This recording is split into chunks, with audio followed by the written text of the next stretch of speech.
Hi all, ഈ ഒരു vacation സമയത്ത് നമ്മുടെ കുട്ടികൾക്കൊക്കെ ഉണ്ടാക്കി കൊടുക്കാൻ പറ്റിയിട്ടുള്ള സിമ്പിളായിട്ടുള്ളൊരു ഐസ് ഫ്രൂട്ടിൻ്റെ റെസിപ്പി ആയിട്ടാണ് ഇന്ന് വന്നിട്ടുള്ളത്. അപ്പോൾ നല്ല ചൂട് സമയമാണ്. അപ്പോൾ ഈ ചൂട് കാലത്ത് നല്ല തണുത്ത ഐസ് ഫ്രൂട്ട് കഴിക്കുമ്പോഴുള്ളൊരു സുഖം അത് വേറെ തന്നെയാണ് അല്ലേ. അപ്പോൾ വളരെ കുറഞ്ഞ ഇൻഗ്രീഡിയൻസ്, വളരെ കുറവെന്ന് പറഞ്ഞാൽ വെറും മൂന്നേ ഇൻഗ്രീഡിയൻസ്. ഫസ്റ്റ് തന്നെ നമ്മൾ നല്ല കറുത്ത മുന്തിരിയാണ് ഞാനിവിടെ എടുത്തിട്ടുള്ളത്. അതും കുരുവൊന്നും ഇല്ലാത്ത മുന്തിരി നല്ല പോലെ കഴുകി വൃത്തിയാക്കി എടുത്ത് വെച്ചിട്ടുണ്ട്. ഒരു 1/2 കിലോ. അതിലേക്ക് ഒരു 1/2 കപ്പ് പഞ്ചസാര. ഇത്രയും മാത്രമേ നമുക്ക് ശരിക്കും ഇതിലേക്ക് ആവശ്യമുള്ളൂ കേട്ടോ. ഈ 2 ഇൻഗ്രീഡിയൻസ് വെച്ചുകൊണ്ടാണ് നമ്മൾ നമ്മുടെ ഐസ് ഫ്രൂട്ട് ഉണ്ടാക്കാൻ പോകുന്നത്. അപ്പോൾ സ്റ്റാർട്ട് ചെയ്യാം. അപ്പോൾ ഞാനൊരു പാൻ വെച്ചിട്ടുണ്ട്, ഒരു സോസ് പാൻ വെച്ചിട്ടുണ്ട്. അതിലേക്ക് നമ്മൾ നമ്മുടെ മുന്തിരി മുഴുവനായിട്ട് ഇട്ട് കൊടുക്കുകയാണ്. ഇനി അതിലേക്ക് കുറച്ച് വെള്ളമാണ് ആഡ് ചെയ്ത് കൊടുക്കേണ്ടത്. ഒരു കപ്പ് വെള്ളം, അതായത് ശരിക്കും പറഞ്ഞാൽ നമ്മുടെ മുന്തിരി ഒന്ന് മുങ്ങിക്കെടുക്കുക, അത്രയ്ക്ക് മാത്രം വെള്ളം ഒഴിച്ചാൽ മതി. ഒരുപാട് വെള്ളം ഒഴിച്ചു കഴിഞ്ഞാൽ നമ്മുടെ ഐസ് ഫ്രൂട്ടിന് വെള്ളത്തിൻ്റെ ടേസ്റ്റാണ് മുന്നിട്ട് നിൽക്കുക കേട്ടോ.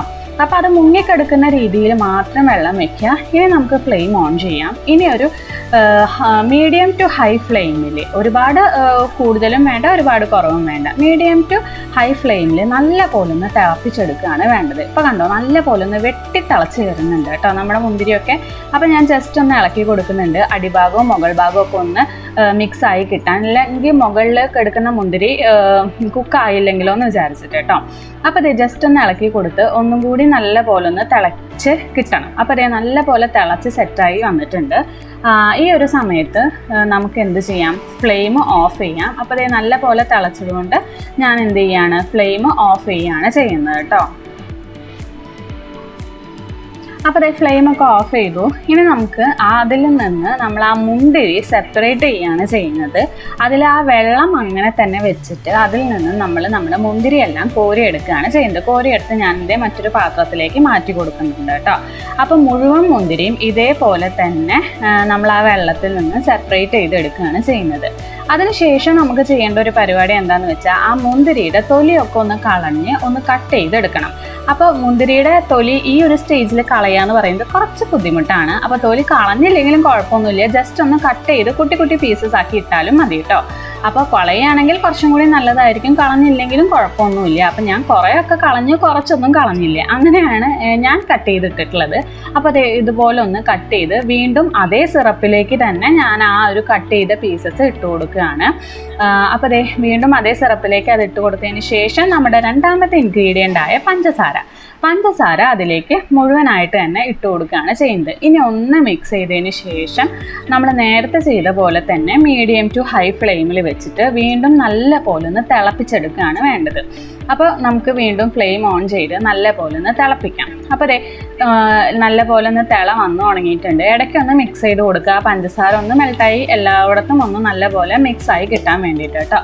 അപ്പോൾ നമ്മുടെ ആ ഒരു മുന്തിരിയും ആ ഒരു സിറപ്പും നല്ല പോലെ വെട്ടി തിളയ്ക്കുന്നുണ്ട് കേട്ടോ.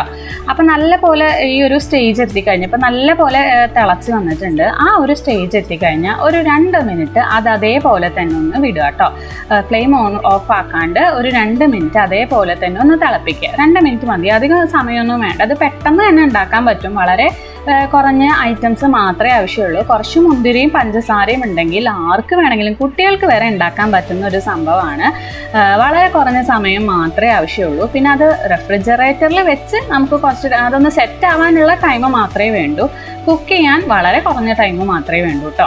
അപ്പോൾ ഞാൻ ആ 2 മിനിറ്റ് കഴിഞ്ഞപ്പോൾ ആ ഫ്ലെയിം ഓഫ് ചെയ്തതിന് ശേഷം അതിലേക്ക് ഒരു 1/2 ലെമൺ, അതിൻ്റെ കുരുവൊക്കെ കളഞ്ഞതിന് ശേഷം ഒരു 1/2 ലെമൺ ഞാൻ അതിലേക്ക് പിഴിഞ്ഞു കൊടുക്കുന്നുണ്ട്. അപ്പോൾ ആ 1/2 ലെമൺ അതിലേക്ക് നല്ല പോലെ പിഴിഞ്ഞു കൊടുത്തതിന് ശേഷം ഒന്നും കൂടി ഒന്ന് മിക്സ് ചെയ്യുക. ആ ഒരു പുളി എല്ലായിടത്തേക്കും ഒന്ന് യോജിക്കാൻ വേണ്ടിയിട്ട് ഒന്നും കൂടി കയ്യിൽ വെച്ച് ഞാനൊന്ന് ഇളക്കി കൊടുക്കുന്നുണ്ട്. ഇനി ഇതൊന്ന് ചെറുതായിട്ടൊന്ന് ചൂടാറണം. ആ തിളച്ച ഒരു ഇതിലാണല്ലോ ഇരിക്കുന്നത്, ഇപ്പോൾ നല്ല ചൂടിലാണ് ഇരിക്കുന്നത്. അപ്പോൾ അതൊന്ന് ചൂടാറി കഴിഞ്ഞാൽ നമ്മുടെ ഐസ് ഫ്രൂട്ടിൻ്റെ മോൾഡിലേക്ക്, അപ്പോൾ എൻ്റെ കയ്യിലിപ്പോൾ ഒരു മോൾഡേ ഉള്ളൂ, ഇതിപ്പോൾ കുറച്ചധികം ഉള്ളത് കൊണ്ട് ഞാൻ ബാക്കി എന്ത് ചെയ്തിട്ടുണ്ട്, നമ്മുടെ വീട്ടിൽ സ്റ്റീലിൻ്റെ ഗ്ലാസ് ഉണ്ടായിരിക്കുമല്ലോ, ആ ഗ്ലാസ്സിൽ ഒഴിച്ചിട്ട് ഇതേപോലെ തന്നെ ഒരു നമ്മുടെ ഐസ്ക്രീമിൻ്റെ കോലോ മറ്റോ ഉണ്ടെങ്കിൽ ഒന്ന് വെച്ച് കൊടുക്കുക. അതിനുശേഷം അതിൻ്റെ മുകളിലേക്ക് അലുമിനിയം ഫോയിൽ കൊണ്ട് ഒന്ന് പൊതിഞ്ഞു കൊടുക്കുക. അത് ഞാനിതിൽ കാണിച്ചിട്ടില്ല. അപ്പോൾ ഞാൻ ഇതിൽ ഐസ് ഫ്രൂട്ടിൻ്റെ ആ മോൾഡിൽ നിറയ്ക്കാവുന്നിടത്തോളം നിറച്ചിട്ട് ബാക്കി ഞാൻ നമ്മുടെ സ്റ്റീലിൻ്റെ ഗ്ലാസ്സിലാണ് സെറ്റ് ചെയ്തത് കേട്ടോ. അപ്പോൾ വീട്ടിൽ സ്റ്റീലിൻ്റെ ഗ്ലാസ് ഉണ്ടെങ്കിൽ അത് മാത്രം മതി. ഈ പറഞ്ഞ പോലെ തന്നെ സ്റ്റീലിൻ്റെ ഗ്ലാസ്സിൽ നിറച്ചതിന് ശേഷം അലുമിനിയം ഫോയിൽ കൊണ്ട് ഒന്ന് കവർ ചെയ്യുക അതിൻ്റെ മുകൾ ഭാഗം. എന്നിട്ട് നമ്മുടെ ആ ഒരു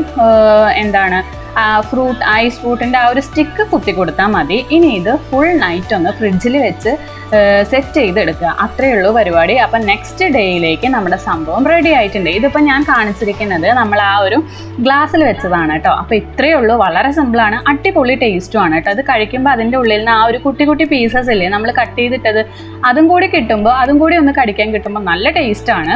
അപ്പോൾ എല്ലാവരും ഒന്ന് ട്രൈ ചെയ്ത് നോക്കുക, കുട്ടികൾക്കൊക്കെ എന്തായാലും ഇഷ്ടമാവും. അപ്പോൾ നമ്മുടെ പിള്ളേർക്ക് ഈ ഒരു വെക്കേഷൻ ടൈമിൽ ഇതൊന്ന് ഉണ്ടാക്കി കൊടുത്തു നോക്കുക കേട്ടോ. അപ്പോൾ നിങ്ങളുടെ കമൻറ്റ്സ് എല്ലാവരും നിങ്ങളുടെ അഭിപ്രായം കമൻറ്റ് ചെയ്യുക. അതേപോലെ തന്നെ നമ്മുടെ ചാനൽ എല്ലാവരും ഒന്ന് സബ്സ്ക്രൈബ് ചെയ്യുക, സപ്പോർട്ട് ചെയ്യുക. Thank you for watching.